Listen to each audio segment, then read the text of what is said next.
Hi, this is Self-Talk Body Soul channel. I haven't done this kind of video for such a long time where I'm just sitting and talking at you. It feels good, and I am yet to do a sort of an update video as to where I'm at in my life, what's been happening, but I just had some very important thoughts come to my mind that I also felt inspired enough to film. So that's why I'm here right now.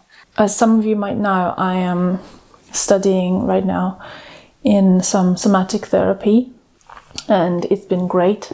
And as part of the therapy learning, I am actually receiving the therapy as well, which is brilliant. I was just actually doing some resourcing sessions, which is where you build the capacity to hold emotions. Because especially as a practitioner, as someone who's going to be working with other people, I need to have the ability to be there for my clients, for other people's emotions. Because the biggest reason why people get traumatized, why people have stuck energy in the body, is because they don't have the presence of themselves as well as other people to hold those emotions and sensations and feelings that arise and give them space. Because for most people it's a scary process, it's overwhelming. So as a practitioner I have to have that ability, and also for myself personally, first and foremost for myself, and then for other people, have the ability to hold whatever comes up, including positive emotions. And so when I was just listening to one of the practices, the woman that was talking about them, she said, everything I speak about here is as a guidance. You tune into your body to feel what is resonating, so you can do that and leave anything that doesn't resonate. And when she was saying that, I had this massive insight about how there is like these two states that people can be in when it comes to resonating or not resonating with something in life. So some people have a very strong feeling and very strong awareness of their feeling of when they like something, when something feels good to them, and when something doesn't feel good to them. And they will say, I don't like this, or I like this, and they will accept the things that they like, and they won't accept the things that they don't like. Then there is another way to do it and see the things that you don't like. We can feel it as resistance. And usually when people don't like something, they will not go there, they will not do this thing that they don't like. But sometimes we have to go to the places that don't feel good, or places that feel uncomfortable, because sometimes there is growth in those places. For example, if you are used to unhealthy relationships, being with someone who is healthy for you will feel uncomfortable. And if you're the kind of person that doesn't like to go to places that are uncomfortable, you will just leave the healthy relationships in your life and you will end up in unhealthy relationships again.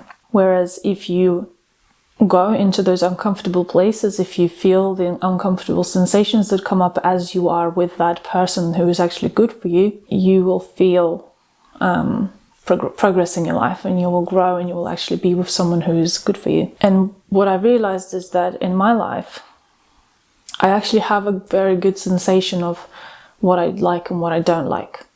However, the problem for me is that I don't own it. I am scared to say to others what I like and what I don't like, because I'm scared, it might offend them or whatever else. But I realized that it's like a self-punishing mechanism in me that says whatever I don't like, I have to do anyway.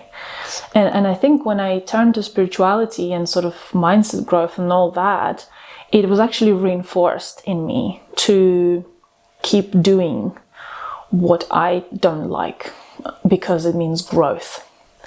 And that was so damaging, because I already had that belief installed in me that I can't have what I want, and I don't deserve the things that I actually want.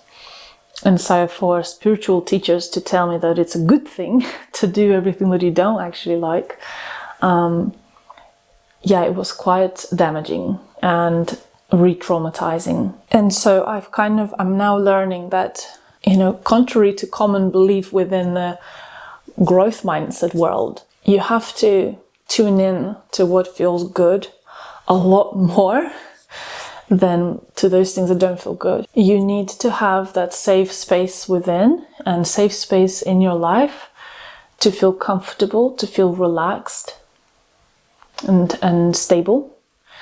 And from that place, we can make steps towards growth. And this is something that isn't talked about enough. I think in our culture, we actually traumatize ourselves by constantly pushing and going into that discomfort. Your psyche can only deal with a certain amount of stretch until it becomes painful and actually really bad for you. So in a healthy scenario, the way it would be is that you have the capacity to feel safe and grounded, and your everyday life is pretty calm and comfortable. And then sometimes when you know where you want to go and you have some hurdles in front of you, you will recognize, this is the uncomfortable place that I need to go into to get to the place that I want to go to. And instead, what I've been doing is I've been just going to every uncomfortable place that I didn't even need to go to. And now I'm really understanding how uncompassionate that is towards myself. And what compassion towards yourself really means is knowing your capacity, knowing where your vessel is, and holding that vessel and loving that vessel and nourishing that vessel, pouring in love and kindness to yourself. And then when you feel, okay, this is a pretty good place, then you can stretch it a little bit, get a slightly bigger vessel, and then contain that and hold that and feel that. And then after some time, grow again and then grow again. And the problem with our society is we go from here to here in one go. It's not sustainable. It's damaging for your psyche because you're human. And I know that especially in today's world where we're driven by dopamine and constantly having new cravings and like not being satisfied with anything, it's a sign that your nervous system is dysregulated and you're stressed, actually. You need to be able to savor and feel comfortable for a good amount of time. And that can obviously be different for everyone, but there needs to be that sensation of calmness and peacefulness about your achievements and not just, go after the next thing and the next thing and the next thing. Like it's something that you can cultivate, that sensation of, being okay with where you are right now and not having to constantly run after the next achievement. And it's just this great insight that I just had, that about where I am in my journey, and learning to love myself where I am, and just giving my own self that compassion and security that I can then grow from. And I'm really grateful for that. And if you would like to start learning how to do the same, how to cultivate that feeling of support and groundedness and safety within you, as I said, I am doing some deep learning right now into the modality that is absolutely changing my life, like nothing else. I don't think anything else has ever done this for me. I think in terms of the feeling, yoga and meditation have had similar effects, but because there wasn't conscious awareness of what was actually happening inside, it didn't have the same impact on me. Whereas having the awareness of what is actually happening and how the nervous system works, that has been the life-changing thing, because I have the foundational practice and foundational understanding. And when you have that foundation sorted, whatever comes afterwards that knocks you out of your balance, you feel okay in a sense that you feel like you've got the tools and understanding of what is actually happening to you, to be able to resolve it. And with time you build that capacity and the resource and the ability to hold whatever comes up, enough so that you can hold really big things that come up for you, positive and negative. If you feel like this really resonates with you and you need some guidance into how to get there, please send me a message, drop me a comment down below, whatever you would prefer. I think there's an email address as well in the description of my YouTube, like the bio description, the YouTube bio or whatever it's called. If you need to have some support, I will be qualified within maybe 2 months, and I'd love to support you.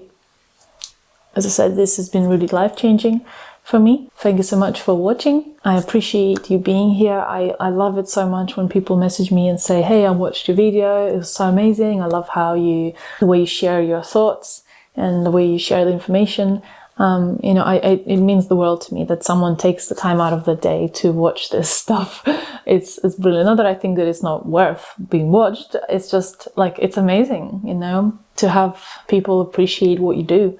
It's really great. So thank you so much. And I will see you in the next one.